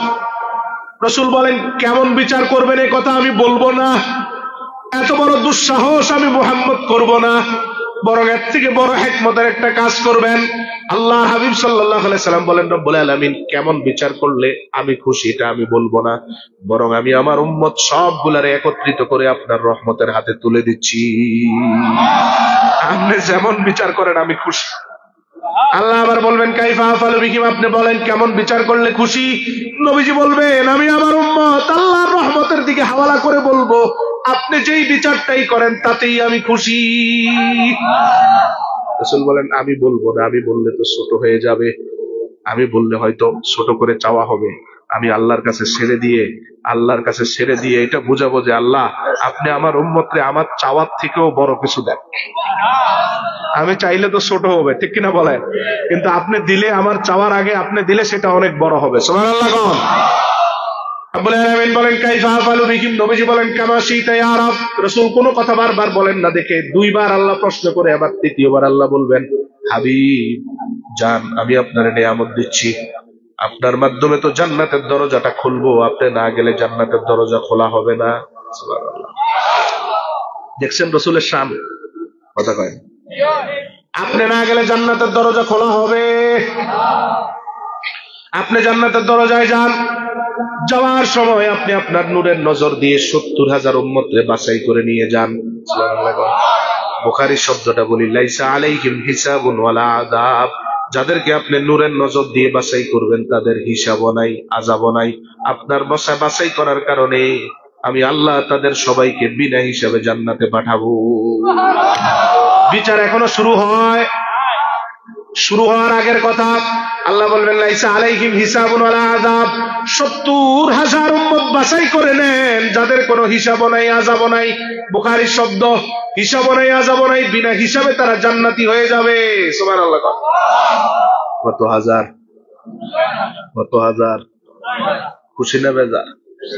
জোরে জোরে সবাই কম। রাসূল কোন আমি খুশি না, আপনি আর আমি তো খুশি হয়ে গেছি। কেন খুশি না? রাসূলুল্লাহ বলেন, আমি তো 70,000কে নিয়ে যেতে চাই না, আমি চাই আমার সব উম্মতরে নিয়ে যেতে। আল্লাহ তো আমার 70,000 দিলেন, আমি তো চাই আমার উম্মত সহজে সবাই চলে যাক জান্নাতে, কেউ যাতে কষ্ট না পায়, কেউ যাতে বিব্রত না হয়, ওই দিন কেউ যাতে অপদস্থ লাঞ্ছিত না হয়, আমার চাওয়া থাকবে সেটা। আল্লাহু আকবার। কোন নবী তার উম্মতের খেয়াল রাখবেন? বাস্তবতা সবাই বলবেন নাফসি নাফসি। সবাই কি বলবেন? ব্যতিক্রম শুধু রাসূল বলবেন, সবাই বলবেন আমার জন্য চাই, আমার জন্য চাই। নবী বলবেন আমার জন্য চাই না, উম্মতের জন্য চাই। পার্থক্য আছে না নাই? আল্লাহর হাবিব সাল্লাল্লাহু আলাইহি সাল্লাম বলেন, আল্লাহ রাব্বুল আলামিন আমারে 70,000 দিলেন, আমি কোনো কথা না বলে আল্লাহর দিকে এভাবে তাকায় থাকবো। আমি যখন এভাবে তাকায় থাকবো, আল্লাহ বলবেন, হাবিব আমি আপনার মনের কথাও তো জানি। এই মুহূর্তে আপনি চাচ্ছেন আমি যাতে আমার রহমত বাড়িয়ে দিয়ে আপনার বিনা হিসাবে জান্নাতের উম্মতের তালিকাটা আরো বড় করে দেই। নবীর চাওয়া নিজেকে নিয়ে না, আমাদের নিয়ে। কথা কন না? নবীর চাওয়া নিজেকে নিয়ে না, আমাদের নিয়ে। আর অন্য সব নবীর চাওয়া।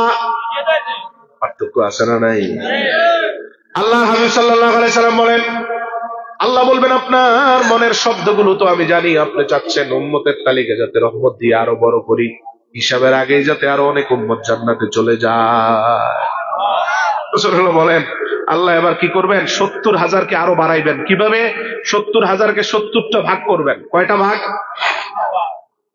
প্রত্যেক ভাগে 1,000 করে করে দল সাজিয়ে রাখবেন। এবার আমারে ওই 70,000 বাড়ানোর জন্য এবার আল্লাহ আমারে বলবেন, হাবিব প্রত্যেক ভাগ, যে 70টা ভাগ করা আছে, প্রত্যেক ভাগের সাথে নতুন 70,000 করে করে নেন। সংখ্যা আগের মতো আছে না বাড়ছে? আপনাদের আওয়াজ যে আগের মতোই আছে। হ্যাঁ, জি না, কই বাড়ছে? 70,000 ছিল প্রথমে বিনা হিসাবে, হিসাব নাই। লাইসা আলাইহিম হিসাবুন আলা আযাব, হিসাবও নাই, আযাবও নাই, মিজানও নাই, ফলসারাতও নাই। এগুলো শুরু হওয়ার আগে জান্নাতে। রাসূল চাইছে আরো বাড়ুক। তখন আল্লাহ কি করলেন? 70,000 70 ভাগ করে প্রত্যেক ভাগের সাথে আবার 70,000 করে করে জান্নাতে। হিসাব কই গেছে? খেয়াল আছে? সংখ্যা তো বাড়ছে, ঠিক কিনা? এটা তো বুঝছি আমরা সবাই। বাড়ছে না আগের মতো আছে?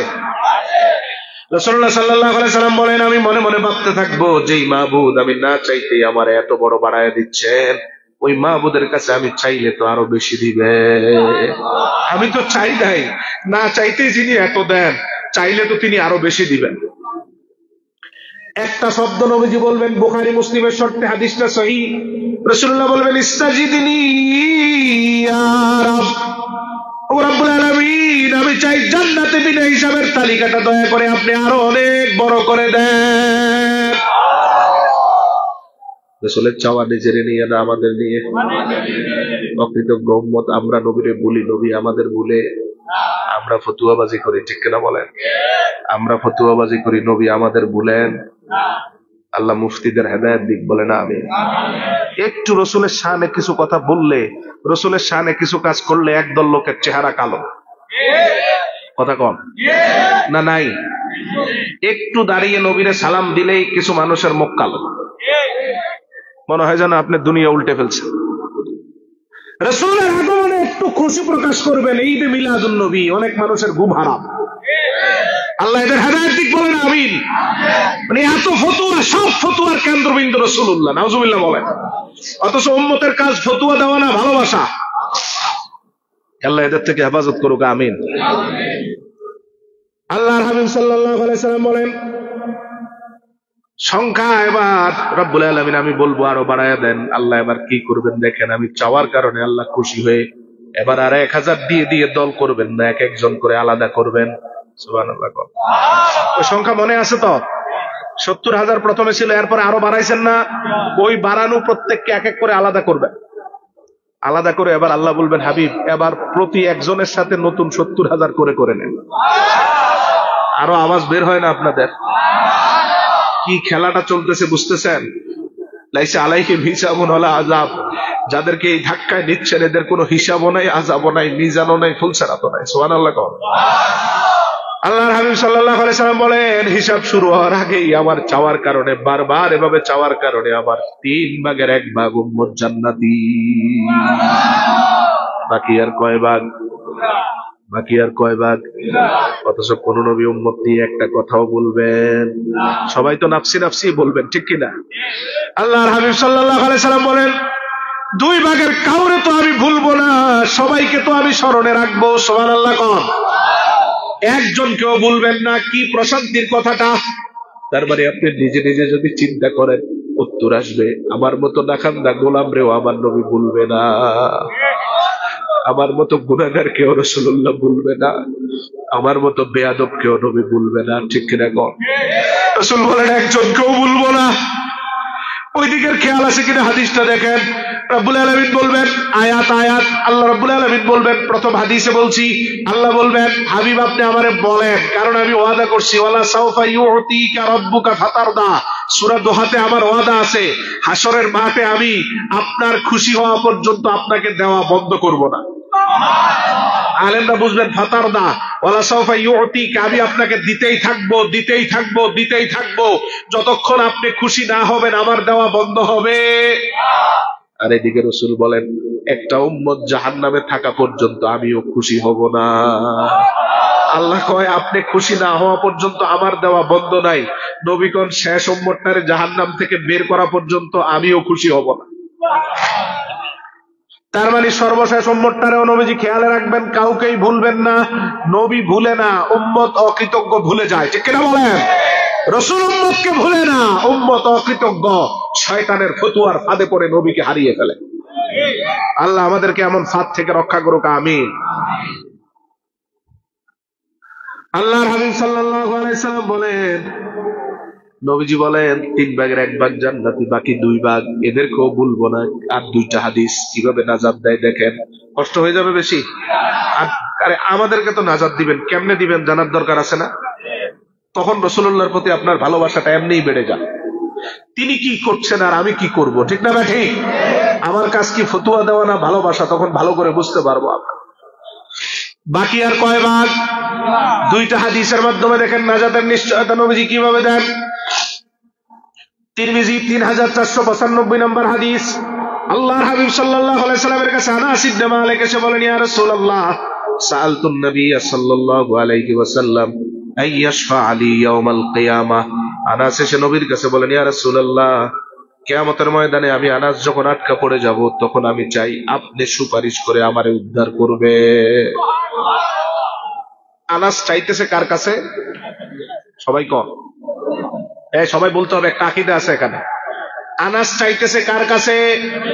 আবার বলি, সাআলতুন নবিয়্যা, আনাস বলেন আমি নবীর কাছে সুয়াল করছি, চাচ্ছি। কি চাচ্ছি? আপনি আমার জন্য সুপারিশ করবেন। রাসূলের কাছে আনাস সুপারিশ চাচ্ছে। কার কাছে? সাহাবী কাজটা করতেছেন, চাচ্ছেন। হাদিসে আছে 1400 বছর পরে এখন বাংলাদেশের সবচেয়ে বড় ফিতনা, ঈমানের সবচেয়ে বড় শত্রু আহলে হাদিস নামে আহলে খবিশ ফতোয়া দেয় নবীর কাছে সুপারিশ চাওয়া হারাম। জোরে বলবেন না নাউজুবিল্লাহ। সাহাবী যেই কাজ করতেছে, হাদিসে আমরা যেটা দেখতে পাচ্ছি স্পষ্ট, তিরমিজির হাদিস, ওই কাজও নাকি এখন হারাম। জোরে কয় না নাউজুবিল্লাহ। তাহলে আনাস ইবনে মালিক রাসূলুল্লাহর কাছে সুপারিশ চাচ্ছে। আমি এর জন্য বলছি, কেন বলছি? ঈমানের সবচেয়ে বড় শত্রু। সময় তো নাই, তাহলে বুঝাই দিতাম কেমনে শত্রু। দেখেন, একটু আগে দেখাইলাম না, হিসাব শুরুর আগে নবীর কয় ভাগ উম্মত জান্নাতি? 3 ভাগের। এদের হিসাবের টেনশন আছে? হিসাব তো শুরুই হয় নাই, ঠিক কিনা? 3 ভাগের 1 ভাগ উম্মত হিসাবের আগেই জান্নাতি, এদের হিসাবের কোনো চিন্তা আছে? আর এই আহলে খবিশ ফতুয়া দেয় আমাদের নবী নিজেই নাকি হিসাবের টেনশনে থাকবে। কয় কি? কয় রাসূল ফেলফেল করে তাকিয়ে থাকবেন, ডান দিকে পাল্লা যায় না বাম দিকে পাল্লা যায়। যেখানে রাসূলুল্লাহর কারণে রাসূলের উম্মতের হিসাবের টেনশন নাই, সুবহানাল্লাহ কর, সেখানে ঈমানের শত্রুরা কয় নবী নাকি নিজে আটকা পড়া থাকে। যেখানে রাসূল কাউকে ভুলবেন না, সেখানে নামাযাবি আহলে হাদিসের খবিশরা বলে রাসূলুল্লাহ নাকি নিজের মেয়ে ফাতেমাকেই ভুলে যাবে। নাউজুবিল্লাহ, জোরে বলবেন না। তাহলে এদের সাথে কোরআন হাদিসের সম্পর্ক আমরা দেখতে পাচ্ছি না। বুখারীর হাদিস অস্বীকার করতেছে এরা কথায় কথায়। এদের সাথে কোরআন হাদিসের সম্পর্ক, মুসলিম ইসলাম ও মুসলমানের সম্পর্ক আমরা দেখি ঠিকঠাক মতো সবসময় দেখি। এদের সাথে সম্পর্ক ইসরায়েলের মোসাদের, এদের সাথে সম্পর্ক আমাদের সন্ত্রাসী রাষ্ট্র ভারতের রয়, এবং এদের আবিষ্কার ভারতে। ইতিহাস ঘেটে দেখেন, এরা বাংলাদেশের কেউ না, ভারতের শত্রুরা বাংলাদেশের মুসলমানের কমিউনিটি ভাঙার জন্য এদেরকে পাঠাইছে। এরা আমাদের কেউ কথা কয় না। ভয় করে, ভয় করে, ভয় করে। এরা আমাদের কেউ, এরা সমাজ ভাঙ্গে, মসজিদ ভাঙ্গে, ঠিক না ভাই? ঠিক। যেই মসজিদে সবাই এতদিন নামাজ পড়ছে, নামাজ হয়েছে, এখন রাস্তার ওই পাশে আরেকটা মসজিদ তৈরি করে কয় ওইটাতে হবে না, আহলে হাদিসের সহি মসজিদে নামাজ পড়তে হবে। এতদিনের মসজিদে নামাজ নাকি হয় না, এদের মসজিদে আহলে হাদিসের সহি মসজিদে নামাজ পড়তে হবে। এই রকম ফতুয়া দিয়ে যারা মসজিদ বানায়, ওইটা মসজিদ না, ওইটা ভেঙ্গে দেওয়া ফরজ। যে ফতুয়া দিবে এটাতে নামাজ হবে না, আমাদেরটা নামাজ পড়তে হবে, এইরকম ফতুয়া দেওয়া লোকের মসজিদ ভেঙ্গে দেওয়া ফরজ, ঠিক কিনা বলে? তাহলে এরা আসছে কি সমাজে শান্তির জন্য না ভাগ করে দেওয়ার জন্য? গ্রামে গ্রামে মারামারি, ঠিক না? ঠিক।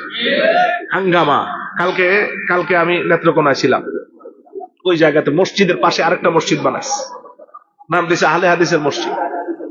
ওই এলাকায় হাঙ্গামা, টিউনু প্রোগ্রাম করতে দিবে না, টিউনু স্যার আইসা পরে ওরা কি করছে দেখেন। কালকে মদন উপজেলা কাফনের কাপড় কিনে আইনা বাজারে ঘোষণা দিছে যে এরা যদি মাহফিল করে তাহলে আমরা জীবিত থাকা অবস্থায় করতে পারবে না, কাফনের কাপড় আগে কিনে আনছে। চিন্তা করে দেখছেন, মানে আমাদেরকে মুসলমানই মনে করে না, আমরা মাহফিল করব, এরা কাফনের কাপড় কিনে আনছে। নেত্রকোনা মদন উপজেলা কদমশ্রী গ্রাম, আমি সব বলে দিচ্ছি। কালকে ওইখানে সব মানুষগুলো বাধা দিচ্ছে, শেষ পর্যন্ত প্রশাসন জিম্মাদারি নিচ্ছে এবং এলাকার যুবকরা মিলে প্রোগ্রাম করছে। আমার কথা ওইটা না, কি রকমের হিংস্রতা আর চিন্তা থাকলে কাপনের কাপড় কিনে এসে বাজারে দেখায় ঘোষণা দেয় যে তোরা প্রোগ্রাম করলেই কাপনের কাপড় রেডি। এরা কি আসছে সমাজে শান্তির জন্য না অশান্তির জন্য? এরা কি আসছে ঐক্যের জন্য নাকি ঐক্য ভাঙার জন্য? এজন্য আহলে হাদিসের বিরুদ্ধে সব জায়গার সকল এলাকার মুসলমানদেরকে এক জায়গায় আসতে হবে, ঠিক না বলেন? কি কওমি কি আলিয়া, আহলে হাদিসের প্রশ্নে দেখার সুযোগ কথা কয় না। কি কওমি কি আলিয়া দেখার সুযোগ নাই। আহলে হাদিস খেদানোর জন্য সবাইকে এক জায়গায় অন্তত কিছু সময়ের জন্য এক জায়গায় থাকতে হবে, ঠিক না বলেন? আল্লাহর হাবিব সাল্লাল্লাহু আলাইহি সাল্লামকে আনাস ইবনে মালিক বলেন, ইয়া রাসূলুল্লাহ, কিয়ামতের ময়দানে, হাসরের ময়দানে আমি আটকা পড়া গেলে আপনি আমারে সুপারিশ করবেন। নবী বলেন, আনা ফাইল, অবশ্যই করব। আনাস বলেন, কোথায় পাবো আপনারে? রাসূল বলেন, ফাতুলুবনি ইনদাস সিরাত, হাসরের সবচেয়ে কঠিন জায়গার নাম ফুলসিরাত। কি নাম? এটা কি? হ্যাঁ, ফুলসিরাতটা কি? ব্রিজ। কোথায় দিবেন আল্লাহ ব্রিজটা? মাশাআল্লাহ, জিসরুন আলান নার, বুখারীর শব্দ। এই ফুলসিরাতটা হবে জাহান্নামের, ব্রিজটা হবে জাহান্নামের উপর। আর হলে তো কপাল খুলছে, পড়ে গেলে জাহান্নাম, ঠিক তো? রাসূল বলেন এটা সবচেয়ে কঠিন।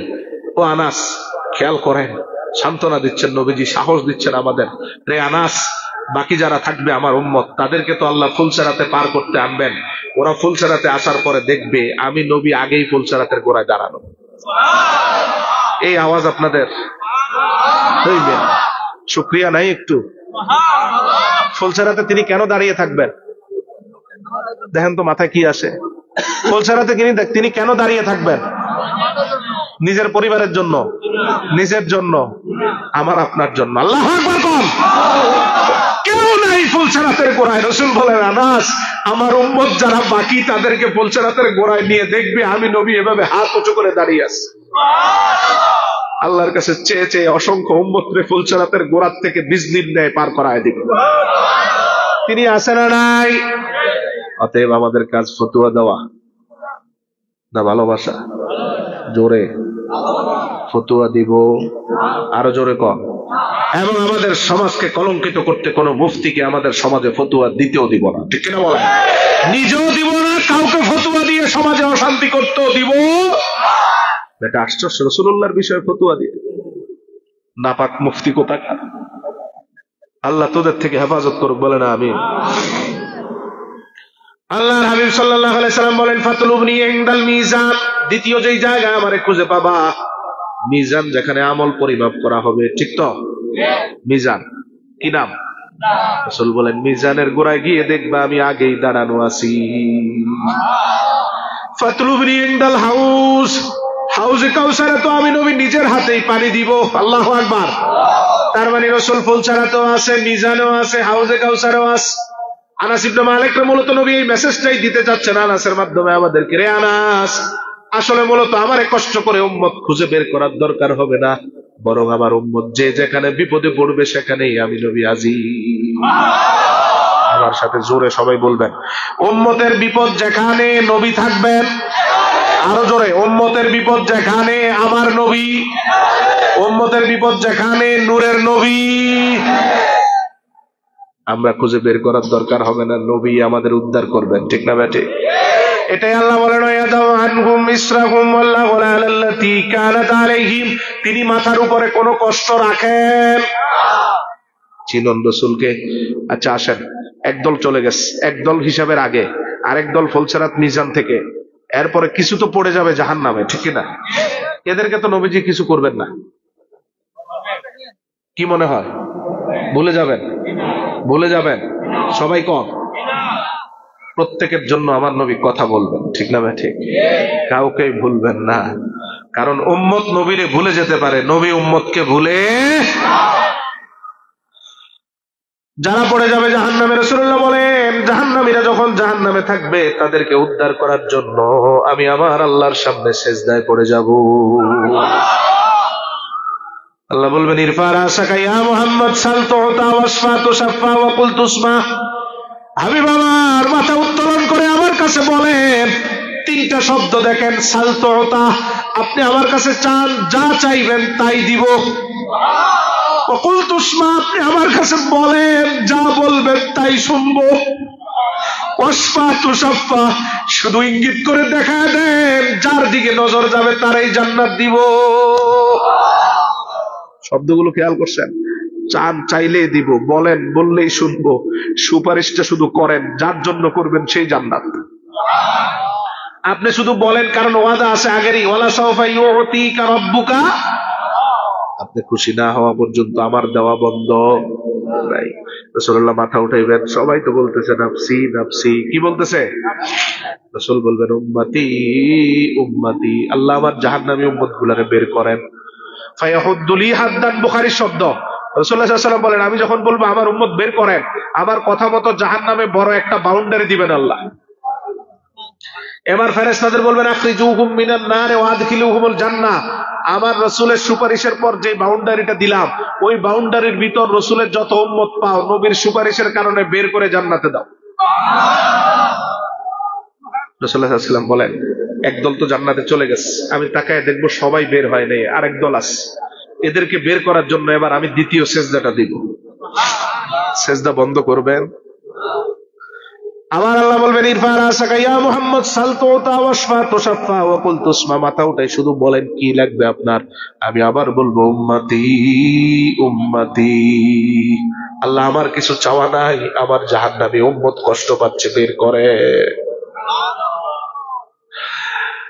আল্লাহর হাবিব সাল্লাল্লাহু আলাইহি সাল্লাম বলেন, এই কথা বলার পরে আল্লাহ আরেকটা বড় সীমানা দিবেন জাহান্নামের মধ্যে। ফেরেশতারা বলবেন, এবার রাসূলুল্লাহর বলার পরে দ্বিতীয় সীমার ভিতর যাদেরকে পাও তাদেরকেই বের করে জান্নাতে নিয়ে যাও।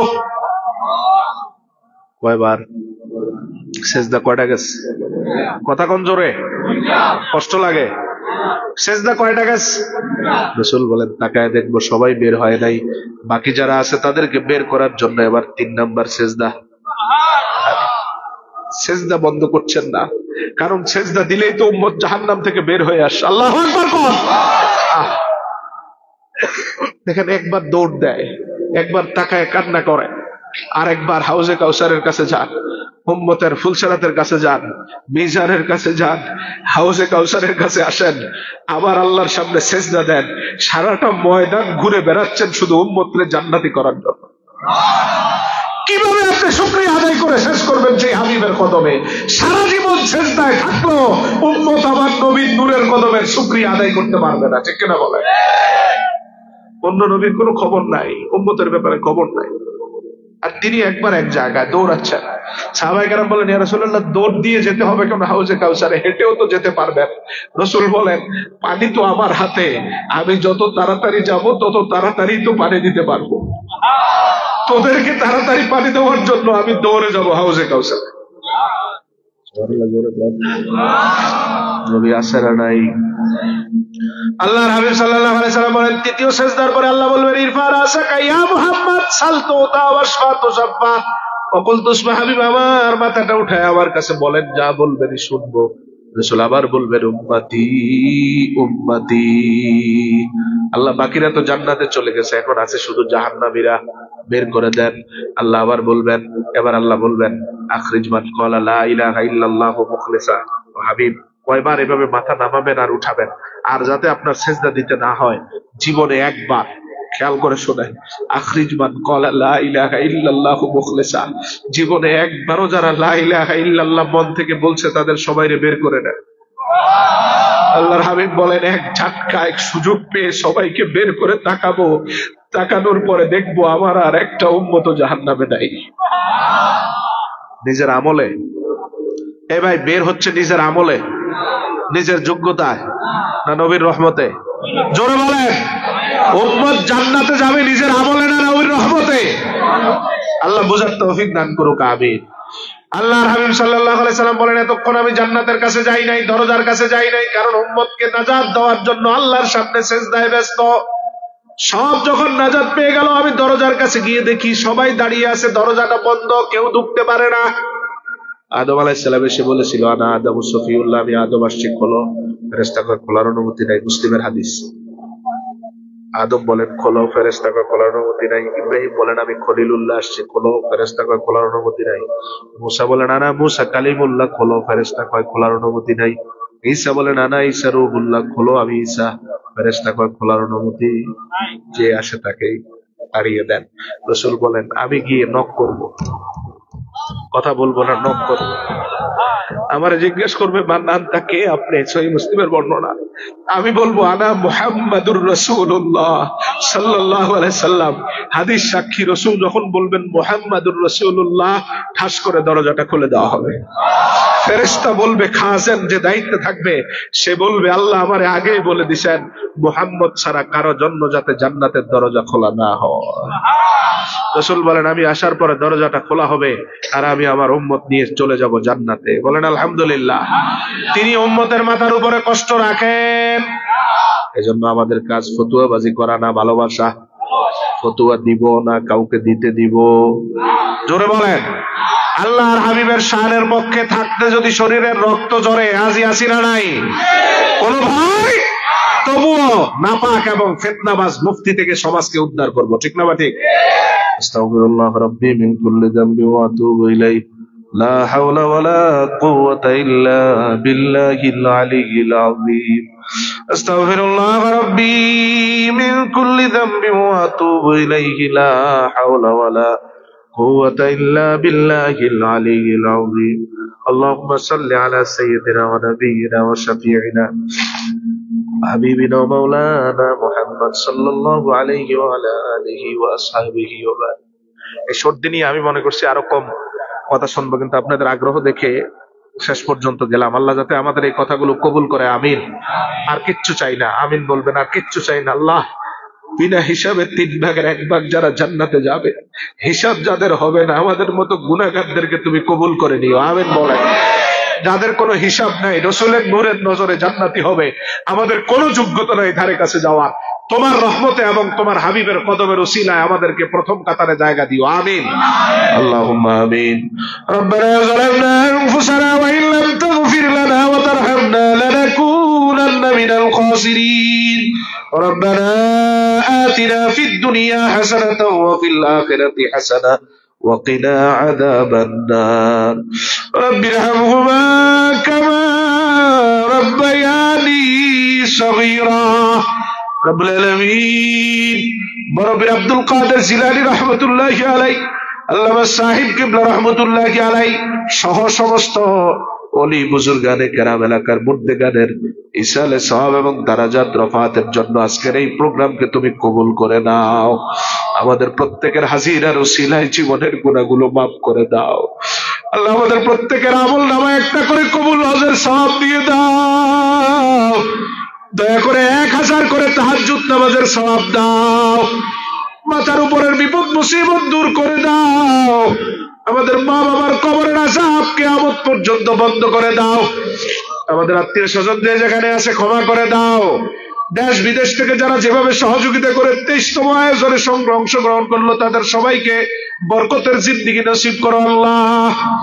সেই প্রথম থেকে আজকের 23তম আয়োজন পর্যন্ত কত তোমার মায়ার বান্দা এই মাহফিলের আয়োজন করে আজকে কবরে আছে, তাদেরকে মাফ করে দাও আল্লাহ। এখন যারা আছেন হয়তো আগামীতে অনেকেই থাকবে না, তাদের সবাইকে অগ্রিম ক্ষমা করো আল্লাহ। আমাদেরকে তোমার মায়ার জিন্দেগি নসিব করো। নূর নবীর ভালোবাসা দিয়ে আমাদের সিনাগুলো পরিপূর্ণ করে দাও। সকল ভ্রষ্টতা থেকে ফতুয়া থেকে আমাদের হেফাজত করো। এমন ভালোবাসা রাসূলের কদমে দেওয়ার তৌফিক দাও যাতে রাসূলের নূরের নজরে থাকতে পারি গো আল্লাহ। এলাকার প্রত্যেকটা ইমানদারকে তুমি কবুল করো, মুরব্বীদেরকে তুমি হায়াতে বরকত দান করো, প্রবাসীদেরকে সালামতের জিন্দেগি দাও আল্লাহ। যারা শিক্ষিত বেকার চাকরির ব্যবস্থা করে দাও।